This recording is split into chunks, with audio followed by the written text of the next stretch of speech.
Boa noite, graça e paz. Estamos hoje no nosso 42º dia do nosso propósito de leitura bíblica. E programado para hoje, temos os livros de Êxodo, capítulos 5 e 6, Salmos 42, hoje é o 42º dia, e Mateus, capítulo 25, do 1 ao 30. Eu gostaria de compartilhar com vocês o meu devocional de hoje, terça-feira. Estamos reinaugurando a nossa célula. Sim, estamos voltando de férias, de um recesso, e é a nossa primeira célula do ano aqui na minha casa.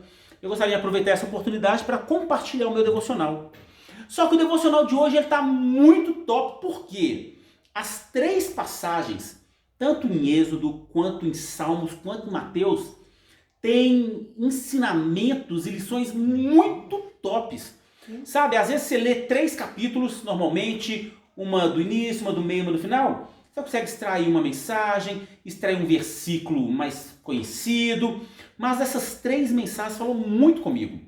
E eu gostaria de compartilhar um pouquinho sobre cada uma delas. Nem vou abrir a Bíblia não, porque são 3 passagens e eu vou falar um pouquinho de cada uma no capítulo 25 de Mateus. Tem 2 histórias muito conhecidas.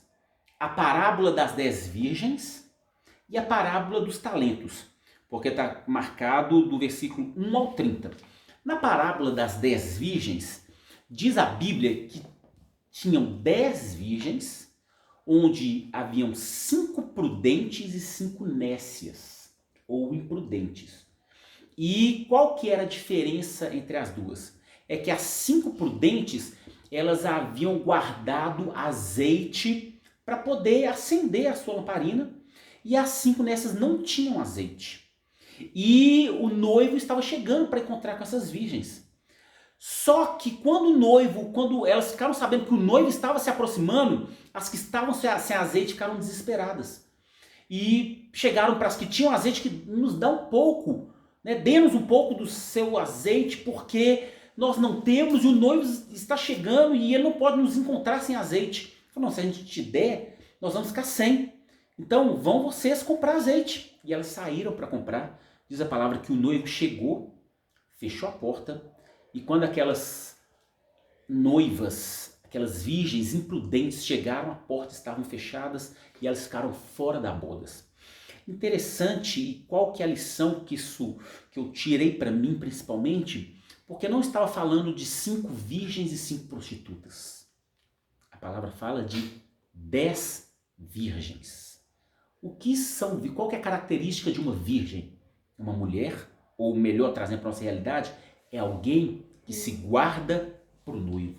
É alguém que tem uma vida reta, justa, uma pessoa que é pura, santificada, separada, aguardando o noivo. Mas mesmo sendo virgem, a palavra diz que o noivo chegou para essas imprudências e falou assim, eu não as conheço. E aí, o que aconteceu? Quando foi que tem tudo a ver com a ministração do conhecer, sabe? Porque o que vai nos deixar fora do plano de Deus ou dessa comunhão com Deus é o fato de conhecermos ou não. Né? Eu já ministrei para vocês aqui, que foi a minha ministração, que o Senhor mais deseja é que nós o conheçamos. E esse conhecimento se dá através de relacionamento. Ou seja, por mais que aquelas mulheres fossem virgens, estavam esperando o noivo, elas não conheciam. Elas não se relacionavam com o noivo. E por isso, naquele momento, o noivo chegou e disse para elas, eu não as conheço. Uma outra passagem é sobre a parábola dos 10 talentos, também muito conhecida, que diz que um senhor, ele foi viajar e confiou seus talentos a 3 homens. Ele dividiu esses talentos mediante a capacidade de cada um. Quem tinha mais capacidade, ele deu mais talentos. Um deu 5, outro deu 2, outro deu 1. Baseado na capacidade de cada um. Na habilidade de cada um para lidar com aqueles talentos. E diz a palavra que aquele que tinha 5 multiplicou e teve mais 5, que tinha 2 multiplicou e teve mais 2, e teve um que recebeu apenas um talento, ele escondeu. E quando o noivo voltou, quando o senhor daquela terra voltou para poder fazer conta daquilo que ele tinha confiado aos seus empregados, ele chegou porque tinha dado 5, Falou, olha aqui, meu senhor, multipliquei. Ele falou, muito bom, servo bom e fiel. Venha, entra para o gozo do seu senhor. O que tinha 2, multiplicou mais 2. Parabéns, servo bom e fiel. Venha, entra para o gozo do seu senhor. E aquele que tinha um só falou assim, Senhor, eu sei que o senhor é bravo, que o senhor é severo, e eu fiquei com medo de perder, então enterrei esse talento. Aqui, ó, vou desenterrar, toma de volta. E aquele senhor falou assim, servo mau e negligente. Ao menos você deveria ter levado aos banqueiros para poder multiplicar. E qual que é a aplicação que eu trago para mim, que eu tiro dessa lição? Primeiro, que todos recebem dons, talentos, habilidades de Deus, cada um mediante a sua condição. Deus é muito perfeito em tudo que ele faz, em tudo que ele dá. A uns ele dá mais, a outros ele dá menos. Interessante que ele dá para todos. E a Bíblia diz que aquele que recebeu menos, porque provavelmente tinha menos condições, de repente era uma pessoa tímida, era uma pessoa mais reservada, era uma pessoa que queria ficar na dela, era uma pessoa que não queria se envolver com aquele talento, ou se preocupar com aquele talento, ou preocupar em multiplicar aquele talento. Não, deixa ele ali guardadinho, quando o Senhor voltar eu dou para ele. E ele foi severamente corrigido por aquele Senhor. Por quê? O talento que Deus te deu, o talento que Deus me deu, nós precisamos multiplicá-lo. Ah, mas eu não tenho condições de multiplicar. E eu vejo, mas em que sentido você está querendo falar, Wagner? Olha, o que a palavra mais nos ensina em relação ao que o Senhor deseja de nós é que nós... A palavra diz que o desejo do Senhor é que nenhum se perca. A palavra diz que o desejo do Senhor é que nós venhamos levar, ou nós mesmos chegarmos ao pleno conhecimento de quem Ele é. Que nós tenhamos esse relacionamento de conhecer. Muitas pessoas perecem, estão sofrendo, estão tristes, estão passando por situações difíceis porque não conhecem a Deus. Então, esse talento que Deus está nos dando, Ele está derramando em nós, é para que a gente possa levar essas pessoas a Ele. Porque Ele é a solução, Ele é o remédio, Ele é a cura, Ele é a salvação, Ele é a restauração para todo e qualquer tipo de problema. A palavra diz que as pessoas perecem por falta de conhecimento. As pessoas perecem porque não têm acesso à verdade. Ele diz, eu sou o caminho, a verdade e a vida. Pessoas estão vivendo no engano, na mentira, estão sofrendo com isso. Mas, mesmo tendo pouco talento, nós possamos dar uma palavra, olha aqui, Jesus pode transformar essa situação, pode restaurar a sua vida, pode restaurar o seu casamento. Ah, mas eu sou muito tímido. Tanto que Deus, eu acho que se Ele me deu talento, Ele me deu só umzinho, porque eu não tenho essa habilidade de falar, ou mesmo coragem para falar com as pessoas. Aí Ele foi e falou assim, ao menos, leve aos banqueiros. Você não tem coragem de falar de Jesus para alguém, não? Convida a pessoa para vir na célula. Aqui, ela vai receber. De repente você não consegue multiplicar o seu talento, leva onde ele pode ser multiplicado. Convide a célula, convide na igreja, leve alguém que possa te ajudar a multiplicar esse talento, mas que essas pessoas que Deus tem colocado próximo a você, que estão passando por situações difíceis, que elas possam ter acesso ao que você tem, que é a verdade, que é a Jesus Cristo. Salmo 42. Eu ia tocar, mas eu vou tocar só um pedacinho. Não vou tocar não, porque o tempo é curto. Fala sobre uma música muito linda, que é a música do Ministério Zoe, Aquieta minha alma. Olha o versículo 5 aí do Salmo 42, o que é que diz? Faz meu coração ouvir tua voz. Você lembra dessa música? Me chama pra perto. O que é que diz? Salmo 42, 5. Porque você está abatida, ó minha alma, porque se perturba dentro de mim. Espere em Deus, pois ainda o louvarei. A Ele, meu auxílio, Deus meu. Aqui o salmista, ele estava dando como se fosse uma ordem para a alma dele. Nesses dias de hoje, de estresse, de correria, de querer tudo para a última hora, e a depressão, a ansiedade, o medo tem tomado, tem encontrado um espaço muito grande nas pessoas e tem abatido as pessoas. Essa ansiedade tem sido um mal do século. E a ordem que o salmista, provavelmente o salmista estava passando por um momento desse, de tensão, de depressão, de medo, de angústia. E ele falou para a alma dele, falou, alma, aquieta, confia em Deus. Conscientemente ele sabia que Deus poderia solucionar aquele problema dele. Que Deus era um refúgio para aquela situação dele. Mas a alma dele estava angustiada, estava batida. Por que você está batido, ó minha alma? Por que você está perturbada dentro de mim? Confie em Deus. Eu sei que Ele pode solucionar esse problema, Ele pode mudar a minha situação, a nossa situação. Aquieta minha alma. E às vezes a nossa alma se encontra nessa situação. E que nós possamos, assim como o salmista, saber e confiar em Deus. Saber que existe um Deus que nos ajuda, que está conosco, um Deus que está sempre presente, disposto a nos carregar no colo, a nos aliviar do peso, do estresse, da pressão que a gente tem às vezes no nosso ambiente de serviço, na nossa família, no nosso casamento.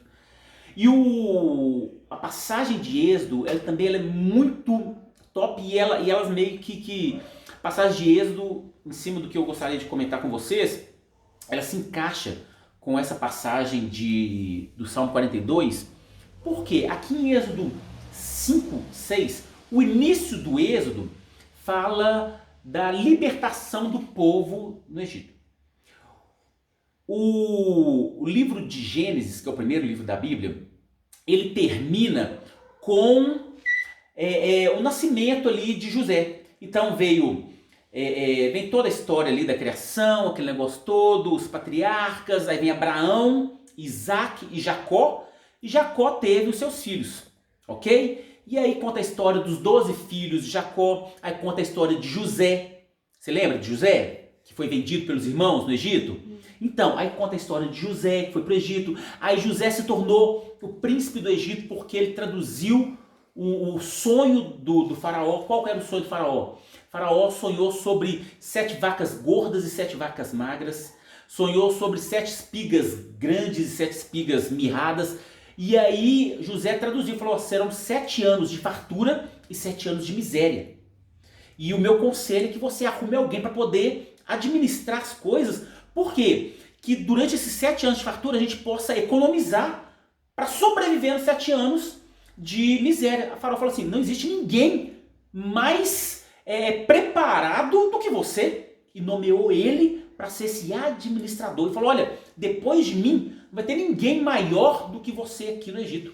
E Faraó se tornou, e José se tornou o príncipe do Egito. Ele governava no Egito.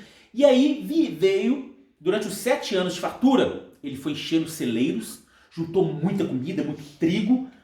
Na hora que veio o tempo da fome, os outros povos não tinham comida. Toda a comida estava armazenada ali no Egito, porque ele teve essa direção de Deus. E aí começou a vir a fome. O povo ia onde arrumar comida? No Egito. O que aconteceu? Eles começaram a gastar todo o seu dinheiro por comida. Acabou o dinheiro, eles começaram a dar os seus bens, a dar suas terras, a ponto de falar assim, a gente não tem mais nada. Aí o José falou assim, olha, vou contratar vocês, vou dar uma terra para vocês aqui no Egito, vocês vão plantar e 20% de tudo que vocês colher, vocês vão dar como imposto. E aí o Egito se tornou um império e o povo ficou todo mundo ali no Egito. E aí passaram-se muitos anos, José morreu, essa turma toda morreu, e o povo hebreu, né, tinha tomado conta, estava todo mundo ali no Egito, e eles se multiplicaram muito. O faraó olhou para aquele povo gigantesco e falou assim, meu Deus do céu, se esse povo cismar de se rebelar contra nós egípcios, eles podem se juntar, problema não, amor. Eles podem se juntar, é a administração da célula, vai ficar grande mesmo, vou colocar no YouTube. Eles podem se juntar, tá doendo o braço, né? Apoia na perninha. Eles podem se juntar com os outros povos, né, e nos atacar. E aí o que aconteceu? O faraó falou assim, já sei, vamos escravizá-los, pra gente dominar esse povo aí, porque senão nós estamos perdidos. E aí começou a escravizar o povo do Egito. E aí começa o livro de Êxodo. Como que começa o livro de Êxodo? Com o nascimento de Moisés. Moisés veio para quê? Libertar o povo do Egito. A Bíblia é muito linda, essa história é muito linda. E aí, todo mundo conhece esse início da história de Moisés, que a mãe dele coloca ele no... Porque Faraó mandou matar todos os homens, Porque eles estavam se multiplicando demais a conta, ficou desesperado. Esse povo cresce demais, então faz o seguinte, deixa só as mulheres, mata os homens. E aí a mãe de Moisés colocou ele no cestinho e tal, a filha de Faraó achou, criou ele ficou durante 40 anos sendo criado ali como filho da filha de Faraó. Então cresceu com os costumes do Egito, de Faraó, armamento, luta, né, na ciência, era um cara muito inteligente, era um soldado durante 40 anos. Aí teve aquele episódio que ele matou um egípcio, ok? E depois descobriram, Faraó mandou matar, porque ele era hebreu, ele não era egípcio, e ele não poderia ter matado, que negócio, ele fugiu, né? E aí ele ficou 40 anos como fugitivo. E depois de 80 anos de idade, Deus aparece para ele numa sarça que não se consumia e falou: olha, você vai libertar meu povo. E aí começa a história de Moisés, a história da libertação do povo do cativeiro. E aqui no capítulo 5, a palavra diz, vamos lá, abra por favor, no capítulo 6, versículo 5. Olha o que diz aí, versículos 5 e 6. Êxodo 6, 5 e 6. Quanto tempo, amor? 17. Êxodo Eu vou 6. postar depois. 6, versículos 5 e 6. E também tenho ouvido o gemido dos filhos de Israel, aos quais os egípcios fazem servir. E lembrei-me da minha aliança. Fez também, pode ler. Portanto, dize aos filhos de Israel: eu sou o Senhor, e vos tirarei de debaixo das cargas dos egípcios, e vos livrarei da servidão, e vos resgatarei com braço estendido e com grande juízo. Então, o que aconteceu? O povo clamou a Deus. O povo saiu da zona de conforto.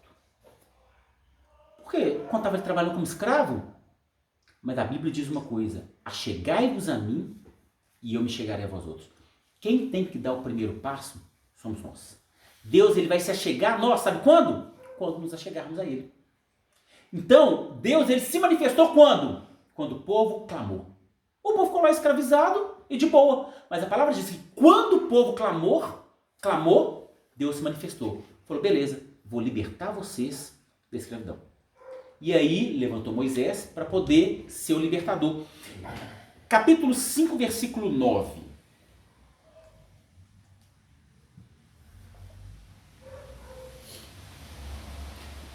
Antes de ler, só falar uma coisa. Sabe o que aconteceu? Moisés chegou para Faraó e falou assim: Faraó, liberta o meu povo para que eles possam adorar a Deus. Aí, olha o que Faraó falou com o povo. Pode ler, versículo 9. 5:9. Agrave-se o serviço sobre esses homens, para que se ocupem nele e não confiem em palavras mentirosas.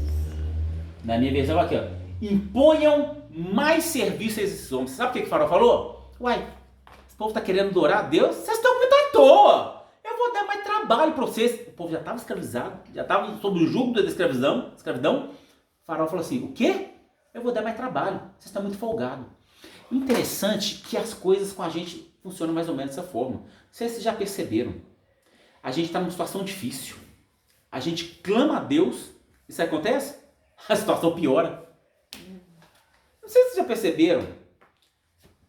Quando você está numa situação difícil, clamou a Deus porque você está numa situação difícil, e a coisa piorou, é porque Deus começou a agir.